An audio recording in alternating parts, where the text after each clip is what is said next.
Hello anime lovers. तो आज हम एक्सप्लेन करेंगे द किंगडम्स ऑफ रूइन के एपिसोड नंबर 4 को। अगर आपने एपिसोड नंबर 1, 2 और 3 नहीं देखे हैं तो पहले वो देख लीजिए, लिंक आपको डिस्क्रिप्शन में मिल जाएगा। तो पिछले एपिसोड में हमने देखा एडोनिस को एक सोल्जर ने मार दिया था, पर हमें पता चलता है एडोनिस की बॉडी नकली है। और एपिसोड 4 की स्टार्टिंग में हम एडोनिस को देखते हैं जो दर्द के कारण चिल्ला रहा था और उसे कुछ विचेस ने पकड़ रखा था।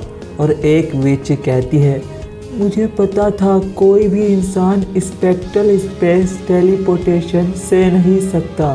तभी वहाँ मैडम ओफेलिया आती है और अपने मैजिक से एडोनिस का दर्द ख़त्म कर देती है। इसके बाद एडोनिस याद करता है कैसे वो जिंदा बचा। उसे एक विच ने डुप्लीकेट मैजिक डेट कैंसल यूज़ करके एडोनिस की एक डुप्लीकेट बॉडी बनाई और वो विच अपना नाम एना बताती है, जो डोरोका के साथ एक मिशन के लिए आई थी। और वो एडोनिस को एक बॉल में कैद कर कहीं भेज देती है। इसके बाद मैडम ओफेलिया एडोनिस को गले लगाकर कहती है, शुक्रिया लड़ने के लिए, वो भी हमारे लिए। पर एडोनिस मैडम ओफेलिया से दूर हट जाता है और कहता है, कौन हो तुम? और एडोनिस अपने पास बहुत सारी विचेस को देखता है तो ओफेलिया बताती है ये विचेस का नेशन है।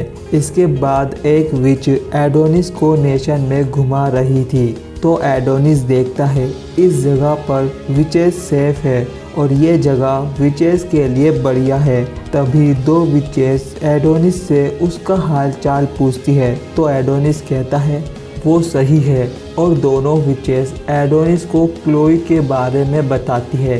क्लोई बहुत दयालु और अच्छी थी और एडोनिस एटीट्यूड में कहता है, मैं जानता हूँ।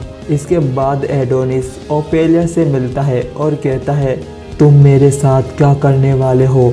तो ओफेलिया बताती है उसने एडोनिस को यहाँ इनवाइट किया है क्योंकि एडोनिस क्लोई का स्टूडेंट था और क्लोई ताकतवर, स्मार्ट और बहुत दयालु थी, पर उसे विचेस के नेशन में जगह नहीं दी। तो एडोनिस कहता है क्योंकि क्लोई ने एक इंसान के बच्चे को मैजिक सिखाया। इस पर ओफेलिया कहती है क्लोई ने इस बारे में तुम्हें सब कुछ बता दिया। तो एडोनिस मना करता है, पर वो ये सब जान गया था क्योंकि वो क्लोई के साथ बहुत समय तक रहा। इस पर ओफेलिया बताती है उसने क्लोई से बार बार कहा कि तुम उस बच्चे को छोड़कर यहाँ आ सकती हो, पर क्लोई बार बार बस एक ही चीज़ कहती रही, सॉरी। इस पर एडोनिस बोलता है, क्या तुम्हारी बात ख़त्म हो गई? तो ओफेलिया एडोनिस का पेन उसे दिखाती है जिससे एडोनिस लेने जाता है, पर वो गिर जाता है। तो ओफेलिया बताती है ये पेन फोनिक्स के फेदर और रिसेम्बलिंग वेब्स और रेड ड्रैगन आई से मिलकर बना है और ये चीज़ मास्टरपीस है और ये खुद क्लोई ने तुम्हारे लिए बनाई थी। और ओफेलिया एडोनिस को पेन पास कर देती है और एडोनिस ओफेलिया से कहता है तुम क्लोई को वापस ज़िंदा कर सकती हो। तो ओफेलिया कहती है विचेस झूठ नहीं बोलती। तो एडोनिस कहता है मैं जानता हूँ। और जब एडोनिस ऊपर देखता है तो चौंक जाता है, वो अर्थ से दूर स्पेस में किसी और प्लेनेट पर है। तो ओफेलिया बताती है वो यहाँ 10 साल पहले आए थे और यहाँ विचेस शांति से रह सकती है और ये नेशन लुनामिलिया है। और अर्थ पर हम यामाटो को देखते हैं जो अपनी फौज के साथ किसी मिशन पर जा रहा था। इसके बाद एडोनिस ने स्पेस सूट पहन रखा था और ओफेलिया एडोनिस को सारी मरी हुई विचेस की कब्रें दिखाती है और बताती है कोई विचेस से प्यार करता है तो कोई नफरत। इसके बाद ओफेलिया एडोनिस को मीटो ट्री दिखाती है जिससे विचेस पैदा होती है। ये पेड़ एडोनिस ने पहली बार देखा और वो बताता है क्लोई को पसंद नहीं था अपने ओरिजिन के बारे में बात करना। और ओफेलिया बताती है विचेस यूनिसेक्स होती है, विचेस के पास इंसानों की तरह मेटिंग पेयर्स नहीं होते और विचेस मीटो ट्री से पैदा होती है।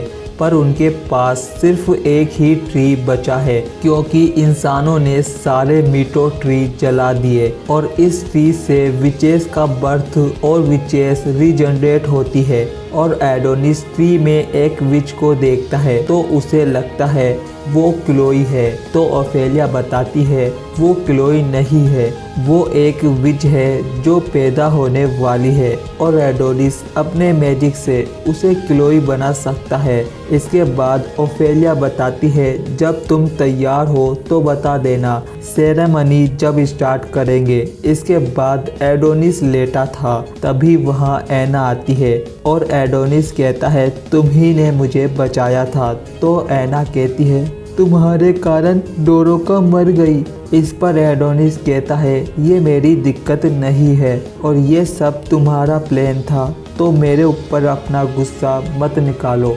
और एडोनिस वहाँ से जाने लगता है। तो ऐना कहती है इंसान सेल्फिश होते हैं और हम तुम्हारे जैसे के लिए अपनी ज़िंदगी खतरे में क्यों डाल रहे हैं। तो एडोनिस कहता है क्योंकि तुम क्लोई का यूज़ करने वाले हो और यही कारण है कि तुम क्लोई को बचाना चाहते हो। तो ऐना कहती है तुम किस बारे में बात कर रहे हो। तो एडोनिस कहता है उसे डोरोका ने सब कुछ बता दिया था कि विचेस प्लान कर रही है क्लोई का यूज़ करने के लिए, पर क्लोई जिंदा हो जाए तो तुम उस नेशन से भाग जाना। और एडोनिस कहता है यह जगह तुमने इंसानों को कैद करने के लिए बनाई है ताकि तुम इंसानों को मेरी तरह मैजिक सिखाओ, यानी राइटिंग स्टाइल समनिंग मैजिक, और उन्हें लड़ाई के लिए तैयार करो और सोल्जर्स को मारकर अर्थ पर कब्जा करो।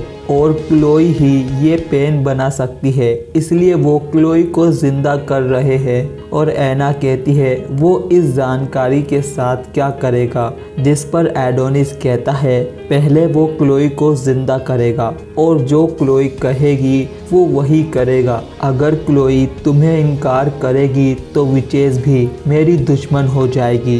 इसके बाद ओफेलिया और सारी विचेस मिलकर सेरेमनी स्टार्ट करती है और एडोनिस अपने writing style summoning magics nostalgic memories से क्लोई की यादें फ्रूट में ट्रांसफ़र करता है। और एडोनिस पुरानी बात याद करता है जब क्लोई बात कर रही थी। तो एडोनिस उसे देखता है, क्लोई की बॉडी पर हर जगह चोट के निशान थे।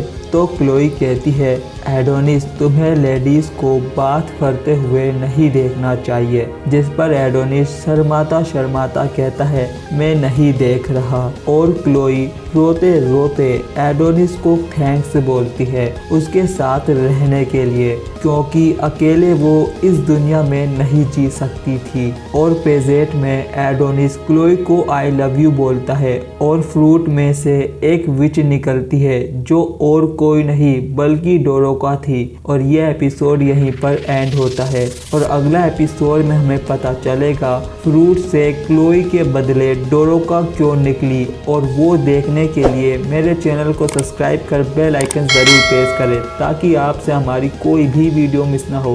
तो मिलते हैं किसी न्यू वीडियो में, तब तक के लिए बाय और थैंक्स फॉर वॉचिंग।